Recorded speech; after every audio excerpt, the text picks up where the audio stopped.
Bismillahirrohmanirrohim. Assalamualaikum warahmatullahi wabarakatuh.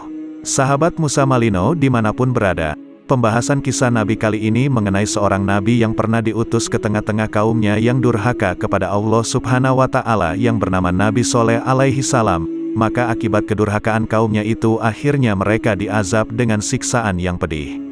Untuk mengetahui kisah selengkapnya mengenai kisah Nabi Soleh alaihi salam dan akibat tewasnya unta mukjizat, silahkan simak pemaparan lengkapnya. Silsilah lengkap Nabi Soleh adalah Ubaid bin Samud bin Amr bin Iram bin Sam bin Nuh alaihi salam. Berdasarkan silsilah garis keturunan, ternyata Nabi Soleh adalah keturunan Nabi Nuh alaihi salam. Allah Subhanahu wa Ta'ala mengutus Nabi Soleh alaihi salam ke tengah-tengah kaumnya yang bernama bangsa Samud, yang tinggal di tempat bekas reruntuhan kaum Ad, yaitu suatu kaum yang dulu pernah Allah hancurkan karena tidak mau beriman kepada Allah Subhanahu wa Ta'ala. Seiring dengan perkembangan zamannya waktu itu, ternyata kaum Samud lebih pandai daripada kaum Ad dalam hal pembangunan, seperti membangun jaringan saluran air irigasi yang lebih baik untuk mengairi lahan pertanian dan lahan perkebunan mereka. Kaum Samud membangun rumah-rumah mereka jauh lebih indah dan megah di perbukitan-perbukitan. Mereka hidup dalam keadaan makmur dan sejahtera dan berlomba-lomba dalam hal kemegahan dan kesenangan duniawi semata. Kemakmuran dan kesejahteraan kaum Samud berupa nikmat yang Allah berikan pada mereka, ternyata membawa lupa pada siapa mereka harus menyembah. Ternyata kaum Samud malah mengambil benda seperti patung-patung untuk disembah. Mereka gemar melakukan dosa dan maksiat serta kedurhakaan. Maka dalam kondisi seperti itulah, maka Allah Subhanahu wa Ta'ala mengutus Nabi Soleh ke tengah-tengah kehidupan mereka, guna menyadarkan atas perbuatan mereka agar mau kembali ke jalan yang lurus, yakni jalan kebenaran. Melihat kondisi seperti itu, lalu Nabi Soleh alaihi salam berkata, "Hai kaumku, sembahlah Allah, tidak ada Tuhan selain Dia, janganlah kamu menyekutukannya dengan sesembahan yang lain. Allah Subhanahu wa Ta'ala telah menciptakan kamu dari tanah, Dialah yang menjadikanmu mampu membawa, membangun dengan menyediakan sarana-sarananya. Sudah selayaknya kalian mohon ampun atas perbuatan dosa yang kalian perbuat. Segeralah bertobat kepadanya karena sesungguhnya Tuhanku amatlah dekat dengan rahmatnya dan mengabulkan doa-doa hambanya." Tetapi ternyata kaumnya, Samud, tidak menghiraukan ajakan Nabi Soleh. Mereka malahan mendustakan dan menganggap bahwa Nabi Soleh adalah seorang pendusta. Meskipun sikap kaumnya demikian, tetapi Nabi Soleh menganggap bahwa berdakwah adalah tugasnya. Dengan begitu Nabi Soleh tidak mudah putus asa, ia dengan sabarnya terus berupaya menyadarkan kaumnya. Suatu waktu Nabi Soleh dituntut oleh kaumnya untuk mengeluarkan mukjizat. Mereka berkata, "Hai Soleh, jikalau memang engkau seorang utusan Nabi, coba datangkanlah kepada kami suatu keajaiban. Kalau engkau tidak mampu mengeluarkan mukjizat berarti engkau seorang pendusta." Itulah perkataan permintaan mereka kepada Nabi Soleh. Setelah mendengar permintaan kaumnya, Nabi Soleh tidak mempunyai jalan yang lain selain memohon kepada Allah Subhanahu wa Ta'ala agar diberikan sebuah mukjizat kepadanya. Tak lama kemudian Allah Subhanahu wa Ta'ala mengabulkan permintaan Nabi Soleh.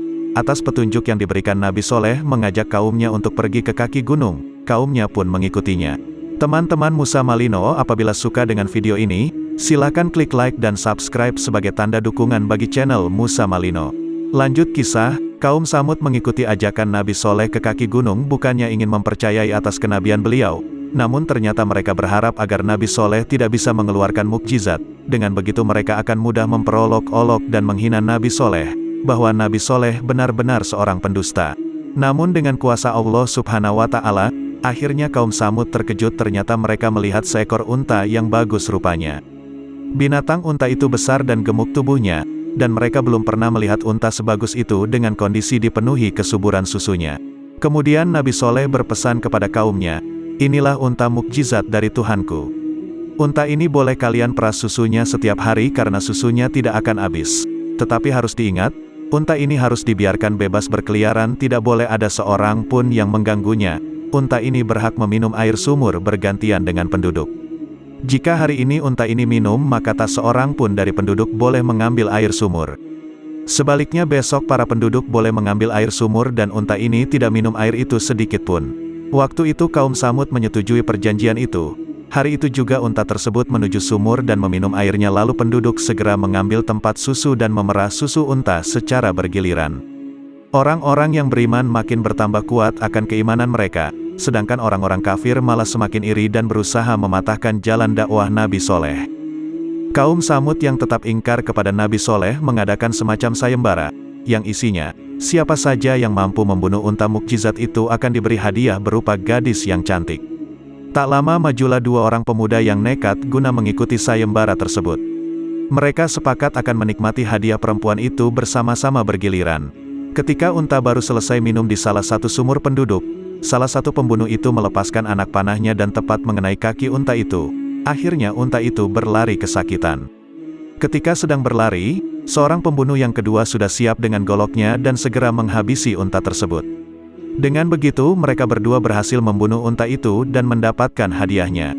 Ketika sudah berhasil, orang-orang kafir merasa puas, dan dengan beraninya mereka menantang Nabi Soleh sambil berkata, "Hai Soleh, unta yang engkau banggakan itu sekarang sudah kami bunuh, kenapa belum ada balasan pada kami? Jika engkau memang seorang utusan maka datangkanlah siksa itu pada kami segera." Atas peristiwa itu lalu Nabi Soleh berkata, "Kalian benar-benar telah berbuat kedurhakaan, sekarang kalian boleh bersenang-senang namun hanya selama 3 hari. Jika sudah lewat 3 hari maka akan datang siksa yang telah dijanjikan oleh Allah Subhanahu wa Ta'ala kepada kalian." Waktu 3 hari itu sebenarnya waktu untuk memberi kesempatan bertobat dan menyadari akan kesalahannya, tapi mereka malah mengejek Nabi Soleh. Tidak sampai 3 hari, kaum Tsamud datang pada Nabi Soleh dan berkata, "Hai Soleh, kenapa tidak engkau percepat saja datangnya siksaan yang diancamkan pada kami itu?" Lalu Nabi Soleh menjawab, "Wahai kaumku, kenapa engkau tidak minta ampunan bertobat pada Allah Subhanahu wa Ta'ala dan mengharapkan kalian diberi ampunan?" Diam-diam orang-orang kafir itu merasa takut karena ucapan Nabi Soleh selalu benar. Kaum Tsamud berpikir untuk mencegah siksa itu datang. Caranya adalah dengan membunuh Nabi Soleh agar siksaan itu tidak jadi menimpa mereka. Tetapi Allah Subhanahu wa Ta'ala melindungi hambanya yang benar. Nabi Soleh dan pengikutnya diselamatkan dari rencana pembunuhan tersebut, dan esok harinya terjadilah peristiwa yang mengerikan itu. Bangsa Tsamud disambar petir yang meledak-ledak serta dengan suara menggelegar, membumbung ke angkasa. Selesai dengan petir yang menyambar-nyambar dan suaranya yang menggelegar, disusul dengan gempa bumi yang dahsyat, yang memporak-porandakan dan menghancurkan bangunan rumah-rumah tempat tinggal mereka yang indah dan megah-megah itu. Tidak ada seorang pun yang selamat dari peristiwa itu kecuali Nabi Soleh dan pengikutnya. Atas kejadian itu, kemakmuran, keindahan dan kemegahan bangunan tempat tinggal kehidupan kaum Tsamud yang dibangga-banggakan itu, hancur luluh lantak seketika. Kaum Tsamud terkenal sebagai bangsa yang kuat dan perkasa, melebihi kaum pendahulunya, yakni kaum Ad. Semua harta benda duniawi yang mereka usahakan dengan susah payah membangun peradaban, musnah begitu saja dalam sekejap mata. Itulah kisah Nabi Soleh alaihi salam, dan akibat tewasnya unta mukjizat yang merupakan seorang nabi, yang pernah diutus ke tengah-tengah kaumnya dengan penuh kesabaran. Semoga ada hikmah di balik kisah ini untuk kehidupan di masa kini dan di masa mendatang. Teman-teman Musa Malino, sampai jumpa di video selanjutnya. Kebenaran hanya milik Allah Subhanahu wa Ta'ala. Wassalamualaikum warahmatullahi wabarakatuh.